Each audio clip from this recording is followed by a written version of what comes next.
బంగ్లాదేశ్తో test series ప్రారంభానికి ముందు team India మేనేజ్మెంట్కు తుది జట్టు ఎంపిక తలనొప్పిగా మారింది. ముఖ్యంగా మిడిల్ ఆర్డర్లో చోటు కోసం సర్ఫరాజ్ ఖాన్, కేఎల్ రాహుల్ మధ్య తీవ్ర పోటీ అయితే నెలకొంది. ఇక స్పిన్నర్ల విషయంలో అక్షర్ పటేల్, కుల్దీప్ యాదవ్ ఒక ప్లేస్ కోసం అయితే తీవ్ర పోటీ నెలకొంది. దీంతో తుది జట్టు ఎంపిక అనేది కెప్టెన్, కోచ్కి తలనొప్పిగా మారింది. సెప్టెంబర్ 19 నుంచి చెన్నై వేదికగా తొలి టెస్ట్ అయితే జరగనుంది. అమెరికా, వెస్టిండీస్ వేదికగా జూన్లో జరిగిన టీ20 ప్రపంచ కప్ 2024లో భారత్ విశ్వ విజేతగా నిలిచింది. ఆ తర్వాత జింబాబ్వేతో జరిగిన 5 టీ20ల సిరీస్ గాను శుభ్మాన్ గిల్ నేతృత్వంలో 4-1తో సిరీస్ దక్కించుకుంది. అనంతరం శ్రీలంకతో టీ20 సిరీస్లో సూర్యకుమార్ యాదవ్ నేతృత్వంలో గెలిచింది. ఇక వన్డే సిరీస్లోకి బరిలోకి దిగింది. జింబాబ్వే, శ్రీలంకతో టీ20 సిరీస్ కైవసం చేసుకున్న భారత్ శ్రీలంకతో వన్డే సిరీస్లో మాత్రం 0-2తో మాత్రం ఓడిపోయింది. దీంతో టీ20 ప్రపంచ కప్ తర్వాత భారత్కు మిశ్రమ ఫలితాలు అయితే వచ్చాయి. ఇక 6 వారాల సుదీర్ఘ విరామం తర్వాత టీమిండియా మళ్లీ బరిలోకి దిగబోతుంది.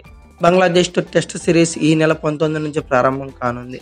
సుదీర్ఘ విరామం తర్వాత భారత్ జట్టు రెడ్ బాల్ క్రికెట్ అయితే ఆడనుంది. ఈ ఏడాది ప్రారంభంలో ఇంగ్లాండ్తో సిరీస్లో బరిలో దిగిన భారత్ ఆ తర్వాత టీ20 ప్రపంచ కప్ నేపథ్యంలో పరిమిత ఓవర్ల క్రికెట్ పై ఫోకస్ పెట్టింది. ఇక ఇప్పటి నుంచి వరుసగా టెస్ట్ మ్యాచ్లు అయితే ఉన్నాయి. ప్రపంచ టెస్ట్ ఛాంపియన్షిప్ లో వరుసగా 3వ ఫైనల్ చేరాలంటే వచ్చే 2.5 నెలలు భారత్కు చాలా కీలకంగా మారనున్నాయి. బంగ్లాదేశ్ తో తొలి టెస్ట్ కోసం భారత్ జట్టును ప్రకటించింది బీసీసీఐ. 4 స్పిన్నర్లు, 4 పేసర్లకు జట్టులో అవకాశం కల్పించింది.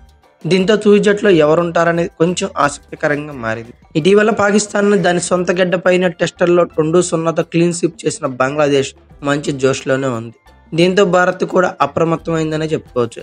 ఏమాత్రం ఎమరపాటుగా ఉండకుండా మొదటికే మోసం వచ్చే అవకాశం కనిపిస్తుందని, దీంతో తుది జట్టు ఎంపిక చాలా కీలకంగా మారింది. మిగతా స్థానాలు ఎలా ఉన్నా మిడిల్ ఆర్డర్లో ఓ ప్లేస్ కోసం సర్ఫరాజ్ ఖాన్, కేఎల్ రాహుల్ మధ్య గట్టి పోటీ ఏర్పడింది. ఇంగ్లాండ్తో టెస్ట్ సిరీస్తో పోలిస్తే విరాట్ కోహ్లీ, రిషబ్ పంత్ జట్టులోకి రావడం జట్టుకి ఎంపిక కొంచెం క్లిష్టతరంగా ఉందని చెప్పుకోవచ్చు. ఇంగ్లాండ్తో సిరీస్లో డెబ్యూ చేసి అదరగొట్టిన సర్ఫరాజ్ ఖాన్ బంగ్లాదేశ్తో తొలి టెస్టులో బెంచ్ పై కూర్చునే అవకాశమే ఉంది. సీనియర్ ప్లేయర్లు కేఎల్ రాహుల్ వైపే మేనేజ్మెంట్ మొగ్గు చూపే అవకాశం కనబడుతుంది. ఆస్ట్రేలియాతో బోర్డర్ గవాస్కర్ ట్రోఫీ దృష్ట్యా కేఎల్ రాహుల్ జట్టులో ఉండటం కీలకమని జట్టు భావిస్తుంది. ఒకవేళ ఎవరైనా గాయపడితే మాత్రం సర్ఫరాజ్ ఖాన్ జట్టులోకి రావచ్చు. ఇక రోహిత్ శర్మతో కలిసి జైస్వాల్ ఇన్నింగ్స్ అయితే ప్రారంభించడం ఖాయం.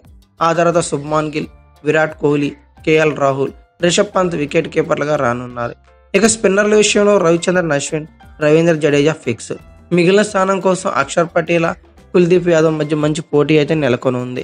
ఇక పేసర్లో బుమ్రాతో పాటు సిరాజ్ కూడా ఉండనున్నాడు. యాష్ దయాల్తో పాటు ఆకాష్ దీప్ కూడా బెంచ్గా పరిమితం కానున్నారు. ఇక అయితే ఓవరాల్గా బంగ్లాదేశ్తో జరిగే తొలి టెస్ట్కి గాను మన టీమిండియా జట్టును ఒకసారి అంచనా వేస్తే Rohit Sharma, Yashasvi Jaiswal, Shubman Gill, Virat Kohli, KL Rahul or Sarfaraz Khan, Rishabh Pant, Ravindra Jadeja, Ravichandran Ashwin, Axar Patel or Kuldeep Yadav, Jasprit Bumrah, Mohammed Siraj ఇలా ఉన్నారు. ఇది నా ఒపీనియన్ మాత్రమే. మీ ఒపీనియన్ ప్రకారం బంగ్లాదేశ్తో జరిగే తొలి టెస్ట్ గాను జట్టు ఎలా ఉంటే బాగుంటుంది అనుకున్న కామెంట్ బాక్స్లో పిన్ చేయండి. అలాగే ఈ వీడియో కనుక మీకు నచ్చినట్లయితే like, share, comment plus subscribe చేసుకోండి. అలాగే పక్కన ఉన్న బెల్ ఐకాన్ అక్కడ మాత్రం. Thank you for watching. Have a nice day.